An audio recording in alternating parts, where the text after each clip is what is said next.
어, 51회 오늘부터는 그 새 코너를 하나 마련했습니다. 그래서 이제 뭐 한국의 소리라고 하는 것인데 그냥 보통 아무 소리는 아니고요. 우리들이 쉽게 지나갈 수 있는 그런 소리입니다. 그런데도 소중한 지키고 싶은 소리, 그런 것들입니다. 새소리도 물소리도 바람소리도 담았고요. 또 사람의 노랫가락 소리도 덜어 담았습니다. 예를 들어서 모내기 하는 소리라든가 풍어를 기원하는 어부들의 그야말로 타령이라든가 하는 것도 같이 잡아봤습니다. 그래서 그때그때마다 필요한 것을 여러분들한테 소리를 들려드리려고 합니다. 오늘은 그 첫 번째 시간으로 대장간 소리를 여러분들한테 소개하려고 합니다. 한번 들어보시죠.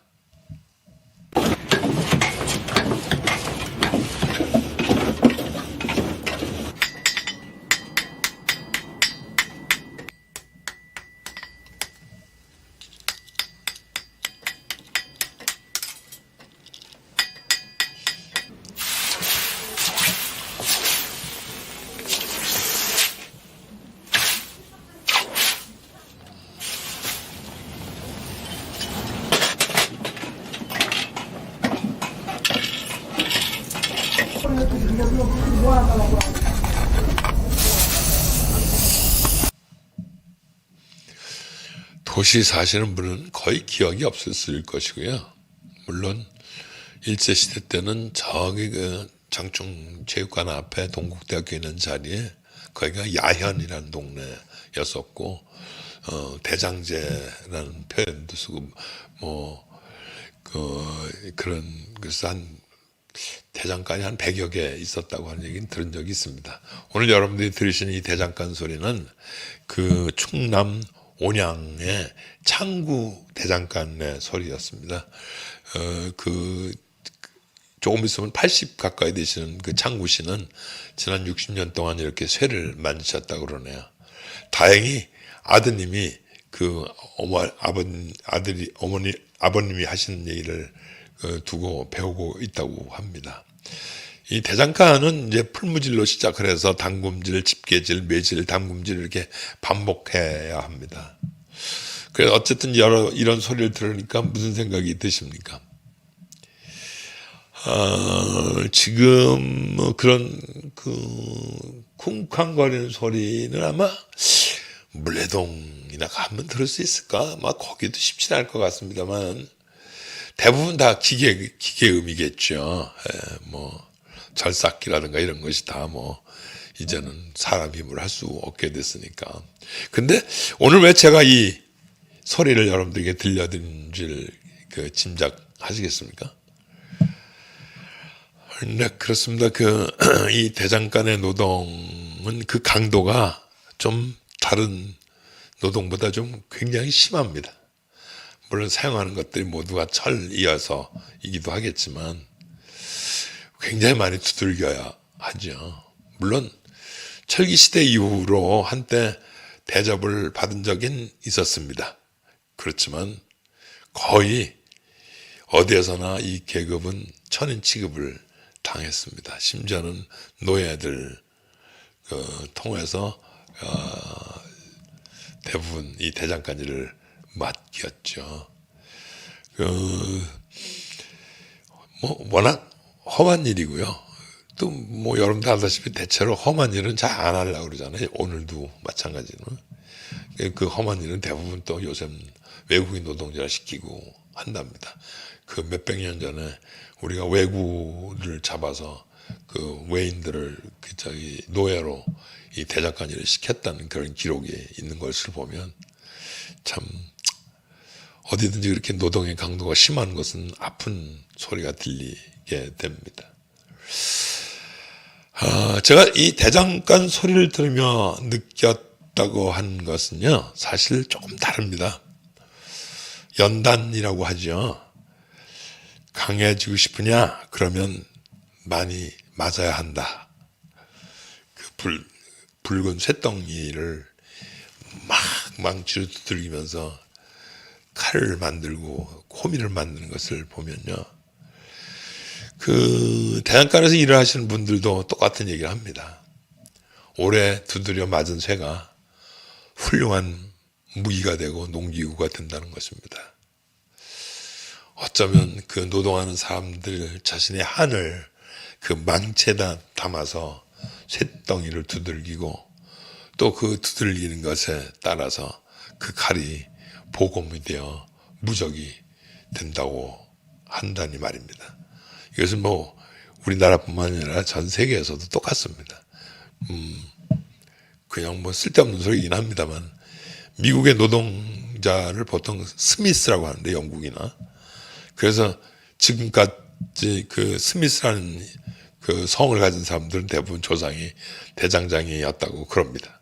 뭐 그런 건 관계없이 중요한 것은 소위 대장간의 소리 그 뚝딱 하는 그 쇳소리 그 뒤에는 엄청난 커다란 힘이 숨어 있다는 것이죠. 그래서 저는 오늘 이 대장간 소리보다 더 강한, 아니 어쩌면 우리가 귀로 들을 수 없는 그런 소리지만 정말 하느님한테 이 소리가 전달될 만큼 그런 소리를 여러분들한테 소개하려 합니다. 이 사진 한번 보시겠습니까? 전태일 어머님 이소선 여사님의 장례날 영정을 끌어안고 우는 모습입니다. 여러분들 아다시피 이번 주간에는 어린이날도 있고 어버이날도 있습니다. 그냥 저희는 다 뭉뚱그려서 가정의 달이라고 이렇게 부르긴 합니다만 모든 일 그렇듯이 얼마나 부모에게 혹은 자식에게 시원찮게 했으면 그런 날을 특별히 만들어야 하는지 우리가 반성을 해야 되겠죠. 사실 매일이 어버이날이어야 하고 매일이 어린이날이어야 하는 것 아니겠습니까?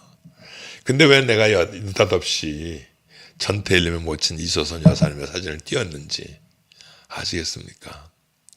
그분이 잡고 있는 아들 영정을 보면서, 아니 영정을 쳐다보는 수많은 사람들을 보면서 우리 이소선 여사님은 소리는 지르지 않았어도 저분 표정에서 절규가 느껴집니다. 혹시 들으셨는지요? 숨쉬기가 굉장히 어렸을 때 마지막으로 어머니한테 한 소리가 두 마디가 있습니다. 첫 번째가 배가 고프다. 이틀 전에 라면 하나 먹고 아무것도 먹지 못한 상태에서 이 일을 치른 전태일 여사님의 얘기입니다. 그 마지막 내 죽음 헛되이 안 했으면 좋겠다는 얘기를 억지로 하면서 노동조합이 필요합니다 라고 했답니다. 아다시피 전태일님도 초등학교를 중퇴했지만 어머니도 학교 공부는 하지 못했습니다. 그러니까 노동조합이 뭔지도 모르죠. 그저 오직 아는 것이 있다면 입버릇처럼 그 전태일님이 얘기했던 근로기준법 그것 하나였을 겁니다. 그런데 이소선 여사님은 장준하 선생님의 도움으로 노조 설립 신고 필증을 내고서야 비로소 아들 장례를 치르게 됩니다. 그만큼 이소선 여사는 뭐 노동운동가 그거보다 그저 내 아들이 가지고 있는 꿈이 훨씬 더 중요했던 분입니다. 예, 그뿐 아닙니다. 좀 슬픈 얘기입니다만 정말 엄청난 재물로 그 회유를 했습니다. 심지어는 교회 목사님까지도 모시고 가서 이젠 그만하라고 이젠 좀 됐으니까 이제 좀 편하게 사셔야 될 거 아니냐고 그렇게 얘기를 했더니 펄쩍 화를 내시면서 하느님께 물어보세요. 아들 팔아서 밥 먹고 사는 사람이 그게 사람입니까? 아들의 살과 피를 팔아서 밥 먹고 산다면 그거 애미라고 부를 수 있습니까? 이렇게 말씀하셨다고 그럽니다. 자식이 먼저 세상을 떠나면 모든 부모는 자식을 눈에 담고 머리에 담고 가슴에 담는다고 합니다. 이 소선 여사에게는 노동운동 전태일은 없습니다. 그저 내 새끼 전태일만 있을 뿐입니다. 그래서 노동에 대해서는 아무것도 아는 게 없지만 그저 아들이 좋아할 만한 일만 하면서 아들이 꿈꾸는 그런 세상을 살아가기 위한 작정을 하게 되는 것이죠. 이소선 여사님 돌아가신 지 벌써 10년이 지났습니다. 지금은 아마 아드님 전태일과 잘 지내시고 계시리라 믿습니다. 이런 절규, 이렇게 보이지 않는 소리도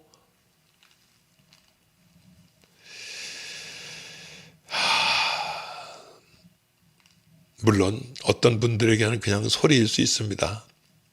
어떤 분들에게는 명균이 어머니에게도 4.16 사태 어린아이를 잃은 부모에게도 자식 좀 그만 팔아먹으라는 사람들 어디에든지 있습니다. 그러나 좋은 친구 여러분, 지금 아직도 끝나지 않은 노동자의 저 절규를 눈 감지 마십시오. 정말 저들은 너무 아파서 고통의 소리를 지금 우리에게 전달하고 있습니다. 특히 외국인 노동자들의 고통은 이루 말할 수가 없습니다.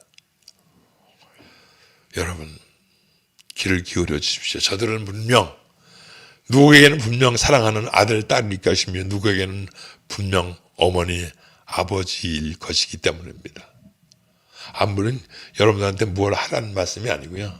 그냥 그들의 외침을 들어만 주셔도 고맙다는 것입니다.